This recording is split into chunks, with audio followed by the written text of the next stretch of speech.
Hello, മറ്റൊരു വീഡിയോയിലേക്ക് സ്വാഗതം. ഇന്ന് ഞാൻ നിങ്ങൾക്ക് ഒരു 4 മണി പലഹാരമാണ് കാണിച്ചു തരുന്നത്. അതിനായിട്ട് നമുക്ക് നേന്ത്രപ്പഴം ഉണ്ടെങ്കിൽ എടുക്കുക. എന്നിട്ട് അതിൻ്റെ തൊലിയൊക്കെ കളഞ്ഞ് ഞാനിപ്പോൾ കാണിക്കുന്നത് പോലെ ഒന്ന് മുറിച്ചെടുക്കണേ.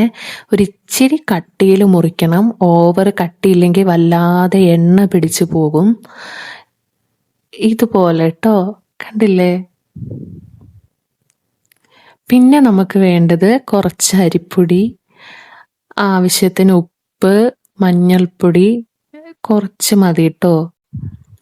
പിന്നെ ഇത് നല്ലപോലെ ഒന്ന് മിക്സ് ചെയ്യുക, മൂന്നും കൂട്ടി.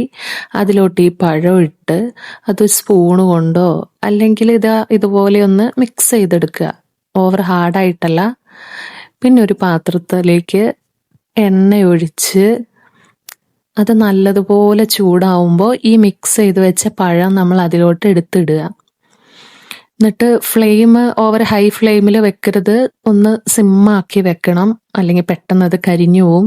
ഇതിപ്പോൾ കണ്ടില്ലേ, ഒരു ഗോൾഡൻ ഷെയ്ഡായില്ലേ? ഈ കളറാവുമ്പോൾ നമ്മളത് വേഗം മാറ്റണം കേട്ടോ, പെട്ടെന്ന് കരിഞ്ഞു പോകും. അല്ലെങ്കിൽ ഇത് ഭയങ്കര സിമ്പിളായിട്ടുള്ള ഒരു റെസിപ്പിയാണേ. നിങ്ങൾ ഇതിൻ്റെ മുന്നേ ട്രൈ ചെയ്തിട്ടുണ്ടോയെന്ന് എനിക്ക് പറഞ്ഞു തരണേ. ഇല്ലെങ്കിൽ ട്രൈ ചെയ്ത് അഭിപ്രായം എനിക്ക് പറഞ്ഞു തരണം കേട്ടോ.